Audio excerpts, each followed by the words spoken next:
The trade deadline has come and gone. After weeks of rumors that the Sixers might be interested in making a blockbuster trade for Kyle Lowry, they instead opted for a more minor acquisition in George Hill. Here in this video, I'll be breaking down what impact Hill will have on the Sixers and whether they should have paid the price to go all in for Kyle Lowry. For the rights to Ricky Sanchez, this is Mike O'Connor, and this video is sponsored by Body Bio. All season long, the Sixers bench has been plagued by inconsistency across the board. Dwight Howard, Matisse Thybulle, Furkan Korkmaz, and even Shake Milton have all had a wide degree of variance to their performance during various stretches, and it's led the team to not really have any concrete idea as to what they're getting out of their bench players on a nightly basis. George Hill is in a lot of ways the opposite of that. Hill has always been a steady, sure-handed, two-way presence who can play next to just about anyone. Hill doesn't provide the same scoring and shot creation punch as Milton, but he offers a level of sure-handedness and reliability that no other Sixers bench player can match. Hill is 34 and he's played in just 14 games this season, but his stats have been on par with the rest of his career. In fact, Hill's points per 100 possessions this year is the third highest of his entire career. He led the entire league in three-point percentage last season, and he's sitting at 38.6% this year. Hill is a player who I've referenced many times as an archetype of a guard who fits perfectly next to Ben Simmons. He can shoulder some shot creation duties with the ball in his hands, but he's just as content to sit in the corner and play the role of floor spacer when needed. He is the quintessential combo guard. In addition to his jump shooting and shot creation, Hill is also a smart cutter and a heady passer as well.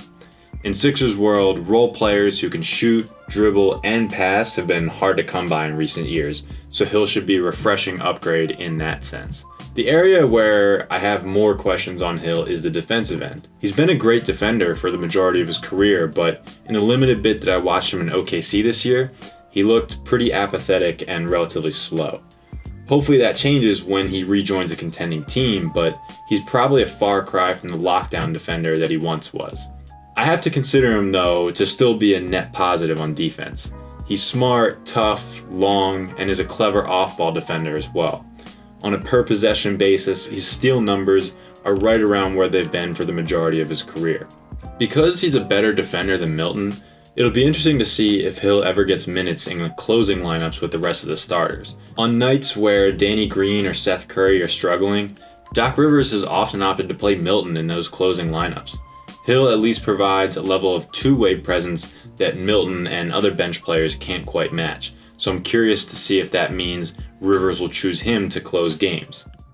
For any athlete, Body Bio E-Lite will improve your performance by preventing cramping and fatigue. Water alone does not replenish what your body needs, and things like Gatorade or coconut water can contain unnecessary amounts of sugar and artificial flavors. Body Bio E-Lite has 3 all-natural ingredients: sodium, potassium, and magnesium, the electrolytes that your body needs. Whether you're a runner, doing mixed martial arts, or just lifting in the gym, a splash of E-Lite in your water throughout the day will ensure that you deliver your peak performance. Body Bio E-Lite, no nonsense electrolytes.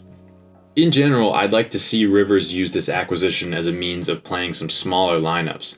They could take Mike Scott out of the rotation entirely, play more of Simmons at the 4, and go small. Because of his length, Hill can also guard up a position or two in these lineups if need be. With these smaller lineups, you'd add a bit more ball handling and shooting without giving up much on the defensive end, which should come in handy in a playoff series. All things considered, I really like this acquisition for the Sixers. It's a bit strange that they had to give up as much as they did. For example, Boston only gave up 2 second-round picks for Evan Fournier, whereas the Sixers had to give up 3 second-round picks and a good young player in exchange for Hill. That young player, of course, is Tony Bradley. Losing him is tough. Bradley had been playing great basketball lately, and there was hope among fans that the Sixers could re-sign him and have him back up Joel Embiid for years to come. That said, Sixers fans may be overestimating his loss just a little bit.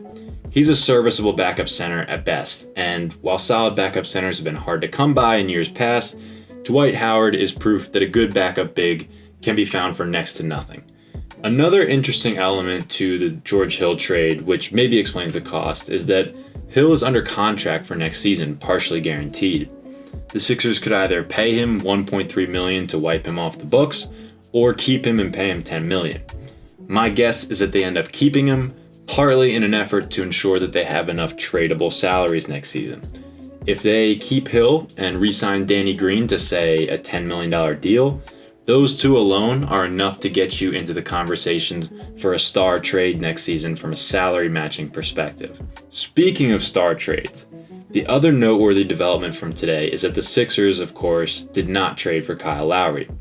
As the rumors swirled last week, I wrote that I thought a Lowry trade was not worth the cost, and after the reporting that's come out about the Raptors' asking price, I feel even more certain of that. Trading Matisse Thybulle, Tyrese Maxey, 2 first-round picks, and Danny Green in exchange for Lowry, which, as ESPN's Brian Windhorst reported was the price, would have been simply idiotic. No 35-year-old point guard in the history of basketball has ever been worth that type of ransom. It's easy to lose sight of it in the allure of trading for Lowry, but Thybulle and Maxey are going to be really good NBA players for a long time. Thybulle is a good player right now. The Sixers not giving up any of their young talent aside from Bradley is an overlooked positive from the deadline. Maxey has been buried on the bench for most of the season, but I would not be the least bit surprised to see him make a leap next year and become a regular in the rotation. Punting on 3 more years of him on a cheap rookie deal would have been killer, and plus, you just know that he would have become a great player in Toronto. In keeping Thybulle and Maxey, as well as the rest of their first-round picks, the Sixers retained their flexibility moving forward in case they want to make a blockbuster trade sometime in the next year, which, again, is also bolstered by having George Hill's salary for next season. I've made this point before, but it's not hard to imagine them making a deal of similar framework to the Drew Holiday Bucks trade. Maxey, Milton, Thybulle, salary filler, and a handful of draft picks gets you into the conversation for the next star player who wants out. The point being, the Sixers still have enough ammo for one more big trade, and I think they made the right decision in not blowing that ammo on a 35-year-old point guard. I do understand the frustration of any Sixers fan who's disappointed that they didn't make a bigger splash at the deadline. A Lonzo Ball trade would have been fun. A Lowry trade would have even been a cause for celebration, even if we knew it was short-sighted. And we're now nearly 6 months into the Daryl Morey era, and it doesn't feel like he's truly left his mark on the organization. While he's made nothing but solid moves, the Sixers still have not made any kind of seismic, franchise-changing move since Morey was brought on. The good news is, Morey has yet to make a mistake, and still very much has the flexibility to make that type of splashy trade in the future.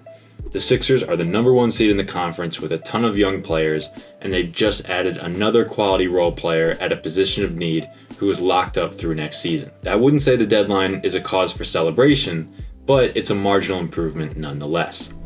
For the rights to Ricky Sanchez, this has been Mike O'Connor. Thanks a lot for watching.